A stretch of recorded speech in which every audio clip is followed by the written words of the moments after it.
Do you love money? Do you lust for money? Are you indifferent towards money? Or do you freaking hate the stuff? Let's talk about how the answers to these questions can affect our pocketbooks. Stay tuned. This is Raven's Fine Art. My name is Raven. And today we are moving on to the next chapter in the book Think and Grow Rich by Napoleon Hill. The topic of chapter 2 is desire. So the definition, of course, is very simple. Desire is just to hope or wish for, or to have a longing or a craving for something. Now, when I was thinking about desire and the relation to, becoming successful and attracting more money into our lives, I think the most appropriate definition for desire is the sexual one. So when you think about desire in that context, it's not simply a matter of longing for something or hoping for something or wishing. When you have a desire for a person sexually, it becomes a dominating force and it becomes a very strong thought pattern. And it's more of a motivation to actually do something. So the desire that will lead to wealth is the type of desire that leads to action. So it's a motivating force. So it's that kind of a strong pull. So there are 3 quotes that I think really encapsulate this issue of desire. The first comes from page 39 of the book, or my version of it. It says, "Only those who become, quote, money conscious, unquote, ever accumulate great riches." Money consciousness means that the mind has become so thoroughly saturated with the desire for money that one can see oneself already in possession of it. Okay. The second quote comes from page 45, and it says, "Most people never learn the art of transmuting their strongest emotions into dreams of a constructive nature." And the third quote comes from page 43, "A burning desire to be and to do is the starting point from which the dreamer must take off. Dreams are not born of indifference, laziness, or a lack of ambition."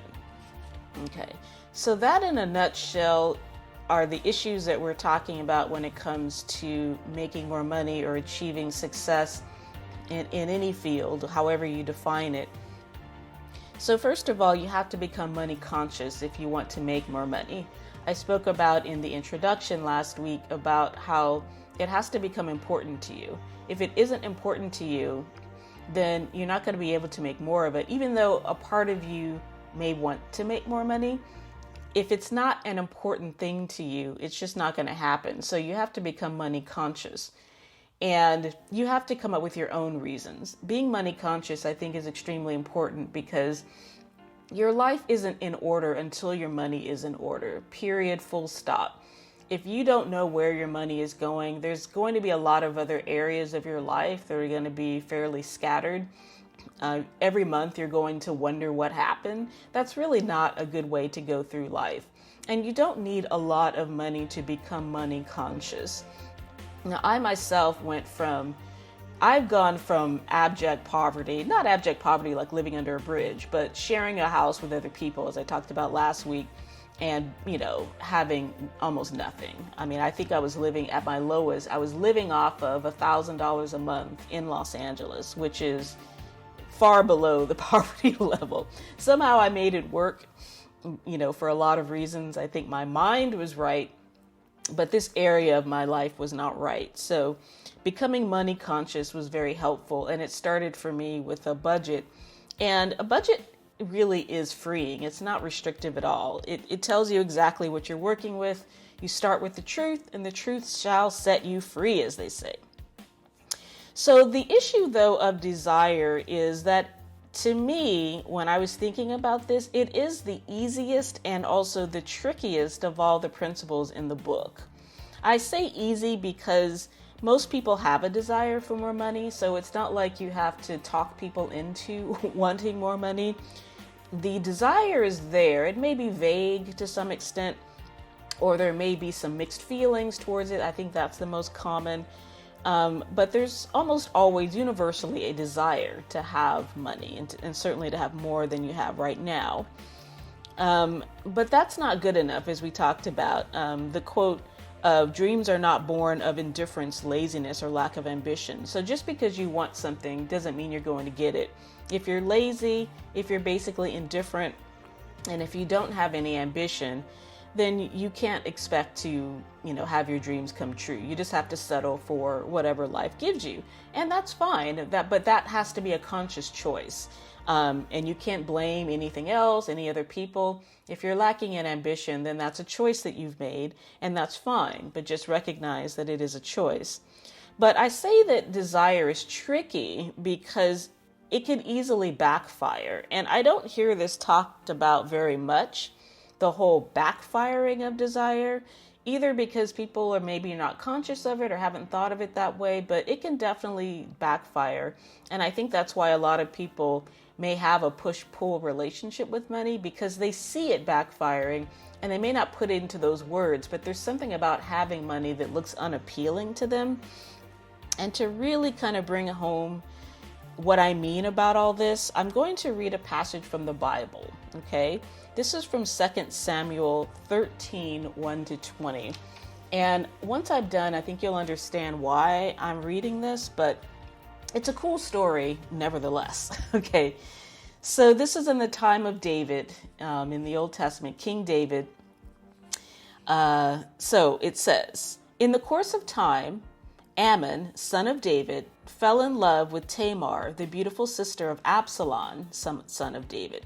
So just to backstory, David had a ton of wives. So these guys were brothers, but they were not full brothers. So they were half brothers because he had lots of wives.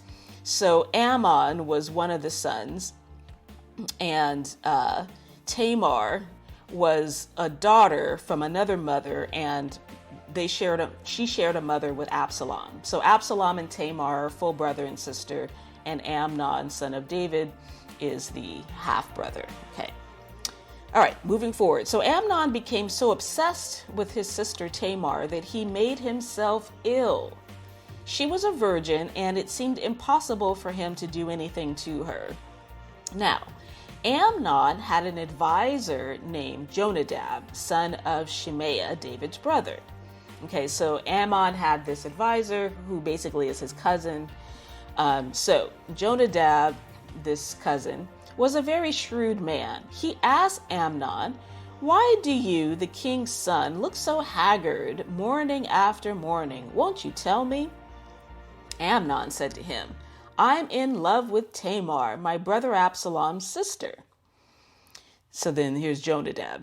"Go to bed and pretend to be ill," Jonadab said. "When your father comes to see you, say to him, 'I would like my sister Tamar to come and give me something to eat. Let her prepare the food in my sight so I may watch her and then eat it from her hand.'" So Amnon lay down and pretended to be ill. When the king came to see him, Amnon said to him, "I would like my sister Tamar to come and make some special bread in my sight so I may eat from her hand." So David sent word to Tamar at the palace, "Go to the house of your brother Amnon and prepare some food for him." So Tamar went to the house of her brother Amnon, who was lying down. She took some dough, kneaded it, made the bread in his sight, and baked it. Then she took the pan and served him the bread, but he refused to eat. "Send everyone out of here," Amnon said. So everyone left him. Then Amnon said to Tamar, "Bring the food here into my bedroom so I may eat from your hand." And Tamar took the bread she had prepared and brought it to her brother Amnon in his bedroom. But when she took it to him to eat, he grabbed her and said, "Come to bed with me, my sister." "No, my brother," she said to him, "don't force me. Such a thing should not be done in Israel. Don't do this wicked thing. What about me? Where could I get rid of my disgrace? And what about you? You would be like one of the wicked fools in Israel. Please, speak to the king. He will not keep me from being married to you. But he refused to listen to her, and since he was stronger than she, he raped her. Then Amnon hated her with intense hatred. In fact, he hated her more than he had loved her. Amnon said to her, "Get up and get out." "No," she said to him, "sending me away would be a greater wrong than what you've already done to me." But he refused to listen to her. He called his personal servant and said, "Get this woman out of my sight and bolt the door after her." So his servant put her out, bolted the door after her. She was wearing an ornate robe, for this was the kind of garment the virgin daughters of the king wore. Tamar put ashes on her head and tore the ornate robe she was wearing. She put her hands on her head and went away, weeping aloud as she went. So the whole issue of women and their treatment in biblical times is another issue. But the point is that this dude Amnon lusted for his sister Tamar, and he called it love. I'm in love with Tamar. He wasn't in love with her. Why? Because he didn't care what happened to her. He was in lust with her. And what happened? It led him to do what is completely immoral and illegal, and actually was punishable by death in those days. But he did it anyway because he had grown such a white-hot heat of desire for his own sister that he did this thing in the house of his father, the king. Now this is bold. This is horrific. Okay, and she was ruined. And he knew full well if something like this happened to a woman in those days, she was unmarriageable. So she ended up having to live with her brother Absalom for the rest of her life, never getting married, never having any children, nothing. And in those days, it's even worse than if that happened to you now, because at least, you could move on these days and piece together your life and, go to therapy and recover. For her, she was just screwed. She was done. Okay. So what does this have to do with money? Well, what a lot of times we see with wealthy people, the ones that are repulsive to those that don't have money, is that we see the lust, okay? We see this willingness to cut corners. We see this disgraceful, the ends justify the means kind of attitude.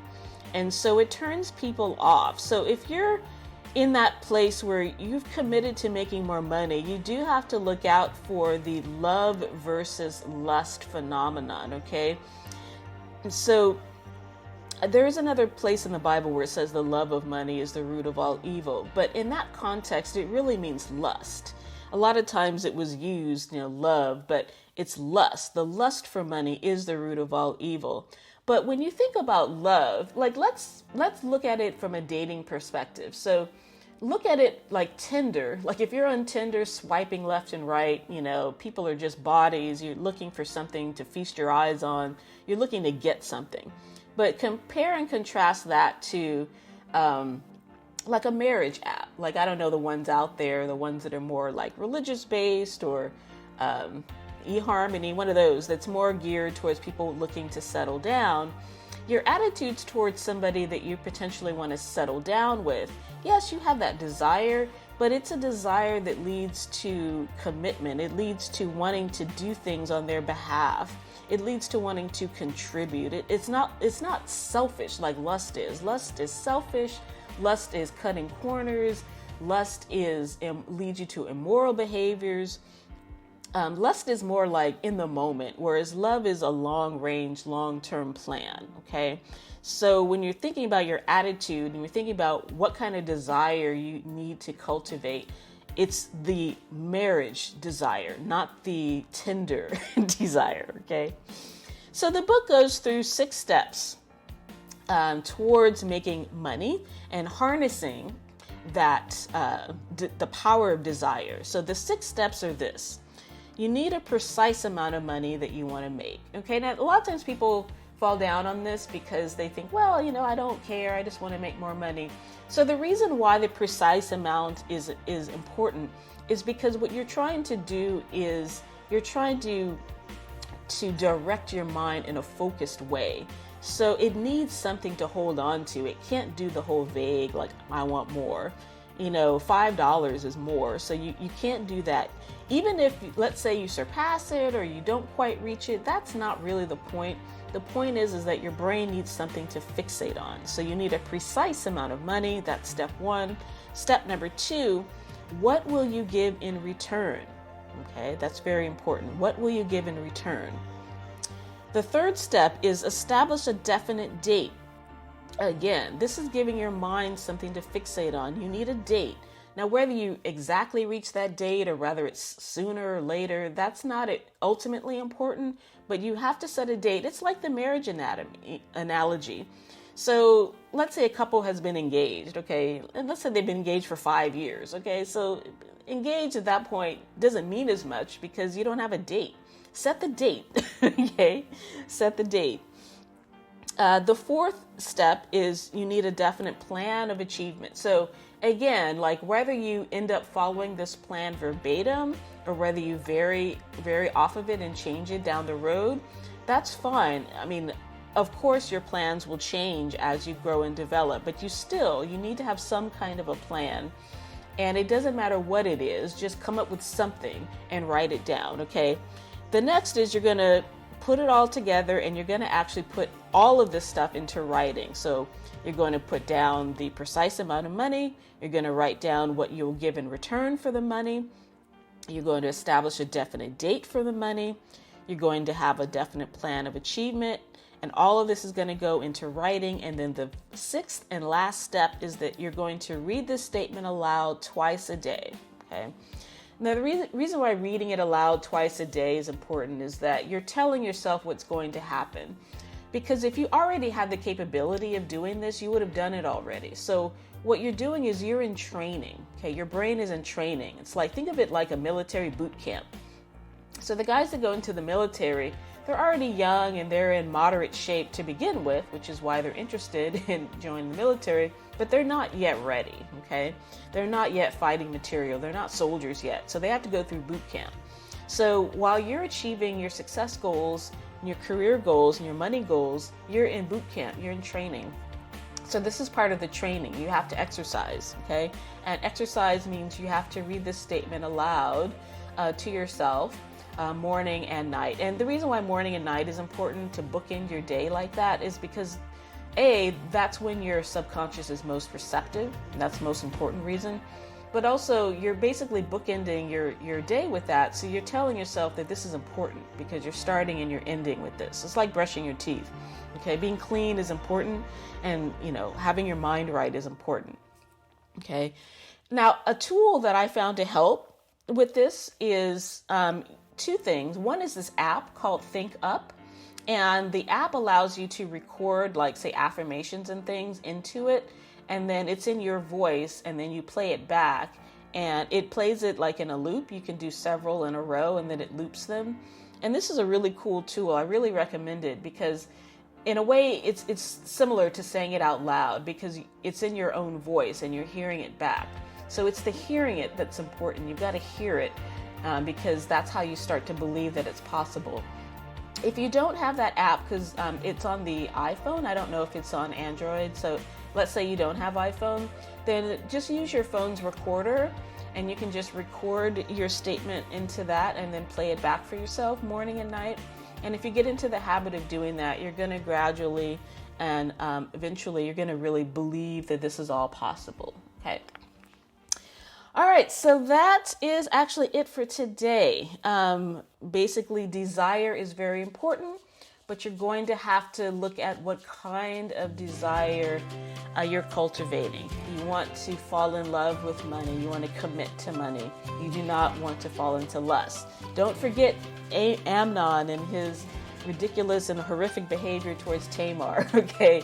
Why love over lust is so important. All right, so that is it for this week. I hope you have a wonderful and productive day and week, and I will see you next time. Bye-bye.